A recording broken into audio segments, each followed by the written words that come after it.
मैं डॉक्टर महेंद्र सारंग, स्वागत है आपके हमारे YouTube channel English literature academy पे। डियर स्टूडेंट, कल हमने सोलिटरी रिपर को लेकर के वीडियो बनाया जो विलियम वर्ड्सवर्थ की बहुत अच्छी पोएम है, जो एक पेस्टोरल पोएम है, जिसमें कवि ने हमें एक देहाती लड़की का वर्ग चित्रण किया है, जिसके बारे में कवि कहता है कि उसका संगीत बड़ा रोमांचित कर देने वाला था। और उस संगीत को सुनकर के मैं बहुत अति रंजित हुआ कि मैं वो पहाड़ी पे चढ़ गया उसे देखने के लिए, और जब कभी भी मैं उस संगीत को याद करता हूँ मेरे दुखों को भूल जाता हूँ। आज हम बात करने जा रहे हैं, इसकी बहुत ही मोस्ट पोएम है where the world is too much with us. ये विलियम वर्ड्सवर्थ के द्वारा लिखी गई एक पेस्टोरल पोएम है, जिसमें कवि मॉडर्निटी को क्रिटिसाइज करता है। 2021 पेपर के लिए बहुत महत्वपूर्ण है और मैं आपसे निवेदन करता हूं कि आप पूरे वीडियो को देखें, इसे लाइक और सब्सक्राइब करें। जो भी कोई क्वेरीज है, जो भी कोई कमेंट है, आप मुझे जरूर लिख के बताएं। डियर स्टूडेंट, पहले मैं आपके इस पोएम की थीम और प्लॉट के बारे में समझाना चाहूंगा। एक सोनेट स्टाइल में लिखी गई कविता है, शॉर्ट पोएम है, लिरिकल पोएम है, जिसमें पेस्टोरल ब्यूटी का कवि ने यूज किया है और यहाँ पर मॉडर्निटी को क्रिटिसाइज करता है। कवि कह रहा है कि ये संसार बहुत कुछ हो गया है, लोग इस समय में संसार में धन कमाने और धन खर्च करने में बिजी हैं, और वो इतने बिजी हैं कि प्रकृति जो हर समय उनके इर्द गिर्द रहती है, प्रकृति जो उनके जीवन को बनाती है, उसकी तरफ ध्यान देना उनके लिए बिल्कुल भी टाइम नहीं है।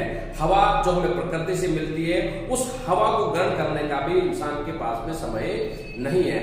हर समय वह केवल अर्थली थिंग्स, अर्थली चीजों को गेन करने में ही लगा रहता है, और इस तरह से वह प्रकृति पे छिपे हुए आनंद और उसके रहस्य को जान नहीं पाता है। डियर स्टूडेंट, कवि यहाँ पर हमें प्रकृति के रहस्य को भी बताता है। वो ये कहता है कि the nature created us, we are connected with the nature but nature is not connected us. हमें प्रकृति की जरूरत है, प्रकृति को हमारी जरूरत नहीं है, और हमारे पास इतना भी समय नहीं है कि प्रकृति जो हमारे इर्द गिर्द हम उसे देख सके। समुद्र जो चंद्रमा की रोशनी में खिला हुआ रहता है, उसकी रोशनी में नहाया हुआ रहता है, उसे देखने का हमारे पास समय नहीं है। समुद्र की लहरों के शोर को सुनने का हमारे पास समय नहीं है, और जंगल की सुंदरता को निहारने का समय हमें नहीं है।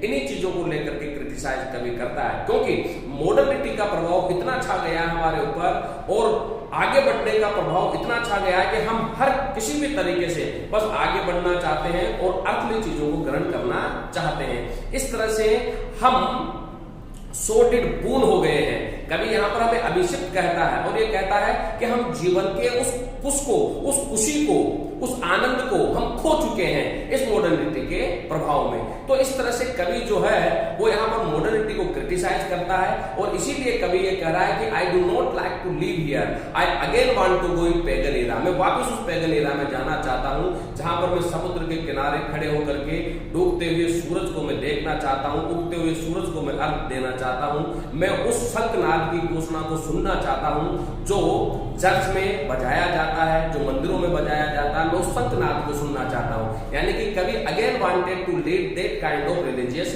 Life, because in modern time every person is busy to getting and spending money. He is completely so far from the moral quality and most important religion. He does not take care about the religion and he does not have any bit knowledge about the religion. So poet is really unhappy. According to poet, the whole world is created by the nature and the religion. So a person should think about the nature. क्योंकि हर व्यक्ति की प्रकृति के प्रति भी उसकी जिम्मेदारी होनी चाहिए। धर्म जो व्यक्ति को बनाता है उसके प्रति व्यक्ति का रुझान होना चाहिए, लेकिन इस आधुनिक कल्चर ने, इस आधुनिकता के वातावरण ने हमें पूरी तरह उनसे दूर कर दिया है।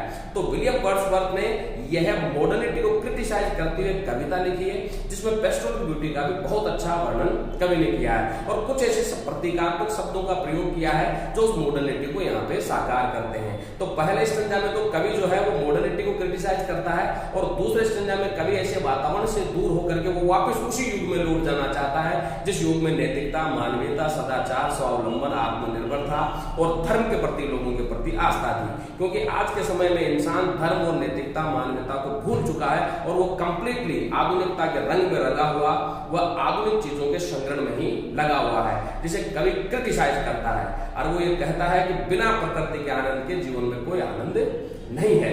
तो इस तरह से आप इसकी समरी, थीम और प्लॉट को समझे।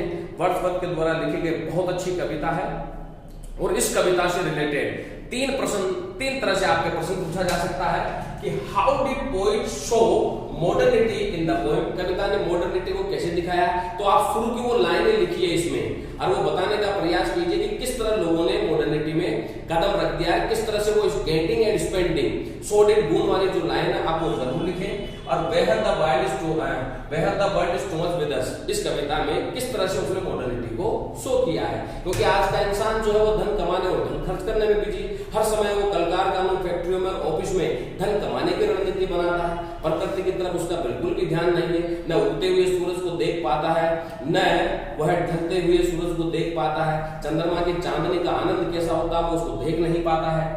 या फिर पूछा जा सकता है right a critical comment about the poem, या एक प्रश्न है why did poet hate present atmosphere, क्यों नफरत करता है वो, क्योंकि प्रेजेंट एटमॉस्फेयर में वो सुख और शांति नहीं है जो पेगन एरा में थी। धर्म, नैतिकता, मानवता जो मनुष्य को जो सुख शांति देती है वो सुख शांति आज इंसान ने खो दी है, क्योंकि वह धन खर्च करने और धन कमाने में ही लगा हुआ है और अर्थली थिंग्स, चीजों की तरफ उसका ज्यादा ध्यान है।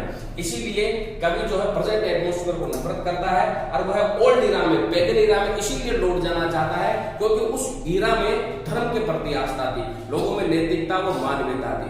तो आप इसको डिस्क्राइब करें राइटर के, पोइट के इंट्रोडक्शन के साथ साथ पोएम का इंट्रोडक्शन, थीम, प्लॉट, समरी, ये सारी चीजें आप इसमें लिखें। इसके कवि की थॉट के बारे में आप लिखिए, पेस्टोरलिज्म, ब्यूटी के बारे में आप लिखिए इसमें। इस तरह से आप इस कंक्लूजन को क्रिटिकल कमेंट लिखते हुए इसके पूरे बड़े प्रश्न को आप हल कीजिए। ध्यान रहे स्टूडेंट, इसमें से छोटा प्रश्न भी डेफिनेटली आएगा, मैं फिर बता रहा हूँ। सोलिटरी रीपर और where the world is too much with us दोनों पोएम में बहुत इंपॉर्टेंट है, इनमें से लॉन्ग और शॉर्ट क्वेश्चन जरूर आएगा। एक्सप्लेनेशन किस स्टैंडर्ड में से आएगी वो मैं आपको जरूर अगले वीडियो में, इसके बाद वाले वीडियो में मैं आपको जरूर नोट डाउन करके बताऊंगा और किस तरह से एक्सप्लेनेशन करनी है वो भी मैं आपको बताऊंगा। एक्सप्लेनेशन आप एक या दो पॉइंट में उसके कंप्लीट करके आ जाते हैं, नहीं, किस तरह से एक्सप्लेनेशन की जाती है उसके पॉइंट में आपको बताऊंगा और कैसे वर्ड्स आपको सिलेक्ट करने हैं, उसकी वर्ड लिमिट क्या होनी चाहिए, ज्यादा से ज्यादा नंबर आप कैसे गेन कर सकते हैं, वो सारी चीजें मैं आपको अगले वीडियो में मैं जरूर बताऊंगा।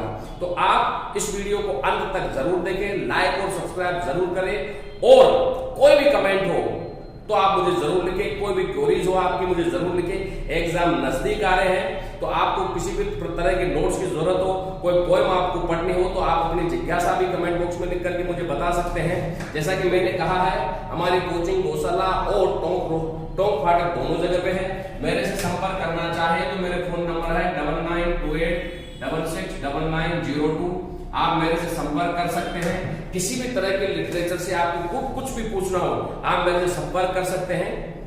अगले कुछ दिनों में हम इसमें जो वीडियोस, जो नॉवेल्स हैं, जो ड्रामाज है, उनके भी हम वीडियो बनाएंगे, जैसे कि द पोस्ट ऑफिस है, आजादी है, लॉर्ड ऑफ द फ्लाइज है, इनके भी हम वीडियो बनाएंगे। और फर्स्ट ईयर के छात्रों से मैं निवेदन करना चाहूंगा कि कुछ दिनों बाद ही मैं एज यू लाइक इट का वीडियो बनाऊंगा, तो आप वीडियो पे लगातार बने रहे, हमारे चैनल पे लगातार बने रहे और देखते रहे और आपके कमेंट्स मुझे लिख करके जरूर भेजते रहे। मैं प्रयास करूंगा लिटरेचर संबंधी आपकी सारी समस्याओं को सोल्व आउट करने का। Thank you very much dear friends, बहुत बहुत धन्यवाद।